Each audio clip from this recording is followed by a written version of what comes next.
man. How you Pleasure, man. Hey, good to see you, boy. Hey, what's up? Sir? How you doing? Have you ever played golf? I don't play golf. Oh, okay. I'm terrible. Kevin wanted to take you on. I'm terrible. There you go, something I can win at. Yeah, you can beat me at golf, man. You probably beat me at riding and everything else, but boxing, I don't know about that, Kevin. I got you. You heard what I was saying to him then? Well, no. You heard me shit talking, right? Hey, man. Hey, it is what it is, man. What's happening? What y'all got for me today, Tim, man? I guess the first question is, I'm kind of surprised you keep talking about you can't remember the Provodnikov fight. What's the point of saying you had all the, you got hit a lot and all that? What's that point? The point is basically this, man. The point is that a lot of fighters probably go through the same thing that I went through after certain fights. And, I'm here to tell them that basically there's help out there. You can get help. I got the help out there, and I'm basically here to just speak out. A lot of people feel that I shouldn't speak out about it, that I should keep it a secret, but for some reason I want to talk about it. You know what I mean? Because I went through it, and I want to share it with the world, and I want to let them know that, hey, it is true what they talk about boxing. It is a dangerous sport, and when you come in the fight, you might not leave the ring the same way.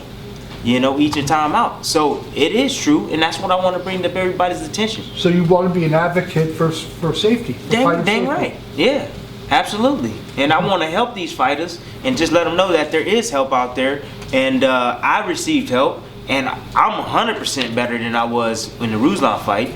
Mentally, my mental clarity is there. I'm very focused, very determined, and plus on top of that, my training went very well for this fight, man. Went very well. Would you consider participating in the brain study they're doing here in Vegas? Absolutely. I'm coming down. Center? I'm coming down. I'll be here. Oh, you're gonna go I'm here. visit Dr. Burdick? I'm gonna be here. Well, I guess to play the devil's advocate, then you say you want to be an advocate for fighter safety. Yet if they would have stopped that fight in the first round when you got knocked down so hard and were in trouble, you would have probably been bitching and complaining about it, right? So the fact is that when you're in a championship fight, I've always felt that the champion should definitely get a chance, have a chance, man, to fight back. And I know the rules of boxing. A lot of fighters don't know the rules of boxing. As long as you get up and you compose yourself and you follow directions, you aware of what the ref is telling you. He's looking at you. He's saying, "Are you okay?" You say, "Yes, I'm okay." Even though you're like this, you're like, "Yes, I'm okay." And he tell you just to walk forward. Well, then you walk forward and you walk as straight as possible towards them and make them look like, "Hey, you okay?" And that's what I did, and I was okay.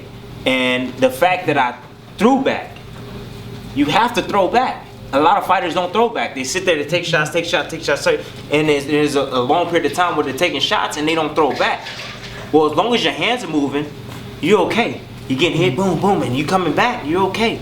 And the ref seen that I was okay, that I got back, I was all right, and he seen that in the first round, and the second round, and the sixth round, and in the 12th round as well. Can you compare it to, just one other question, I'm sorry, compare it to Montreal, you fought Holt, where you did the somersault backwards. Where were you in more trouble? I mean, because you obviously were in a lot of trouble in that fight, and you went and won the rest of the fight. Ruslan fight. The Ruslan fight worked? Yeah, absolutely. By far, Ruslan fight, definitely. There was a couple of factors in that fight that made me fight that way, and one was dehydration. I think a lot of fighters got to realize that the more dehydrated you are, the more susceptible you are getting concussed, or also getting rocked in the fight. There's less water on the brain, and you can get rocked. You don't have a chin when you dehydrated. And most fighters that go into the fights, they're dehydrated, and that's why bad things happen to them. Mentally, physically. So with that being said, I was 2 weeks away from the fight, and I still was weighing in heavy. I was weighing in about 162. 2 weeks away from the fight. I was struggling making weight. It was like almost like the last minute that this Ruslan fight came about. We finally signed on the contract. It was like maybe 8 weeks out before the fight. I was weighing in high. It was a fight after the Pacquiao fight. I was weighing in very high going into camp. I had to drop a massive amount of weight in 2 months, man. And it was hard. I'm gonna tell you, it was extremely hard. And I came in that Ruslan fight dehydrated, very dehydrated. And that's why I couldn't take a punch. After some of the punishment you took in that fight and some of the after effects, which I'm sure you told family and friends about, did anyone, family or friend-wise, come to you and say maybe you should take some extended time off, or maybe you should get thoroughly checked out before even coming back? Absolutely. I think everybody, my trainer, my dad, my moms, my wife. My wife definitely was the one that seeked out and got help for me, and made sure that I did the proper things and getting therapy and getting help from a neurospecialist and seeing a doctor. I was flying back and forth to New York, getting help and everything for some guys out there. I'll mention their name later. If anybody want to know who they are, what their number is, I'll mention it to any fighter and let them know that there is help out there and that it helped me. And it's some of the things that I've done has been weird.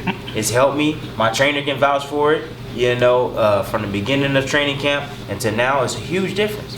Huge difference. Would you mind if I ask your dad, just like when Tim said he was slurring, and you hear your son slurring a speech, do you get concerned, like, hey, what's happened to my boy here? Oh, always. But, that's the risk in all kind of contact sports.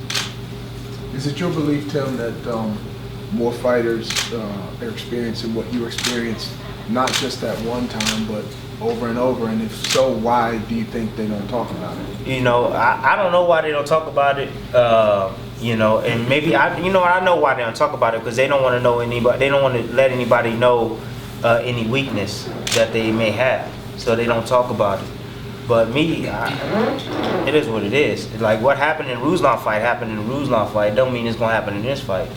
And that comes with mental toughness, especially getting the proper help out there for concussions. So I've been off. I was off 4 months before I even stepped foot in the gym. I was off 4 months completely. I didn't do anything. I didn't lift a weight. I didn't run because they said I couldn't do nothing but just rest. No physical activity. You cannot elevate your heart. Okay. Given that you went through that in one fight, do you now go look at other fighters or watch fights? I watch fights and I say, you didn't get help. You should have got help. And they get touched on the chin and they, rubbery legs and, and I'm like, man, didn't get help. Do you think some fighters don't go to get help because they're paranoid that some doctor may find something and say, oh, you can't fight anymore? They don't know. No, they just don't know that there's help out there. There's football players that get concussions every single day, but they have specialists there that analyze and that's looking at them and that are doing these things to get them back on the field. What's different from when your doctors, how is it different from maybe some of these NFL players? Because I know there's always concerns in the NFL that players come back, they have to play the next week or 2 weeks later. You've had a lot of time. What was... The huge difference is that they have a short period of time and a short window to get back on that field, because that's how they make a living and they got to perform. So the difference is that I had a longer length of time to actually get help and get therapy done and do it on a consistent basis, as opposed to them doing it on a few weeks and then having to bounce back sooner than having a longer time to letting your brain heal up. It always seems like it's in the gym though that guys get, you hear guys get these gym wars and they get their heads banged up when there's nobody there to take care of them. Did you change your sparring at all to try to reflect that? Nope. We at first day back we sparred Matisse first day back. Nope. Hey Tim, was part of your motivation in taking this fight being that a victory over Marquez, you'll be the only guy that beat Pacquiao and Marquez? Is that part of it? That's part of it. The fact that I beat 2 Hall of Fame fighters, and in 2 years, that's part of it. The fact that I will finally get recognition, and be top pound for pound, top 3 in the world, because I believe everybody have them like 3 or 2 on, and depending on who the list. But absolutely. Part of this is about my legacy. That's what it's about. It's not about, the money. Yeah, I could have made more money fighting Pacquiao, but, I didn't want to go to Asia, and I didn't want to fight at 7 o'clock in the morning, and I didn't want to fight on his terms, so, and they wasn't willing to will and deal. So I'm just like, nah, why do we need to go back there? And I wanted to, stay in the light. That Ruslan fight was crazy, yes, the whole thing, whatever happened, but I got mad respect in that fight from a lot of people. you know, from the public, a lot of fans, boxing fans around the world. You know, they wrote me, they hit me on Twitter, Facebook, you know, all that multimedia. I mean, they showed major love and was saying, wow, I didn't know you were like that, champ. You are a true champion. And people was like, I don't like you, I never have liked you, but I like you now, man. You showed me something completely different. I never seen anybody with the type of heart that you have. So at the end of the day, hey, it was some good behind it, there was some bad behind it. Now we move on, it's a new chapter now, it's a new challenge, and you know, it's gonna be a tough challenge, I know that. Marquez can definitely fight, and by getting the win over Marquez, I think that everybody in this room can't deny me, you know, that I'm one of the best fighters in the world.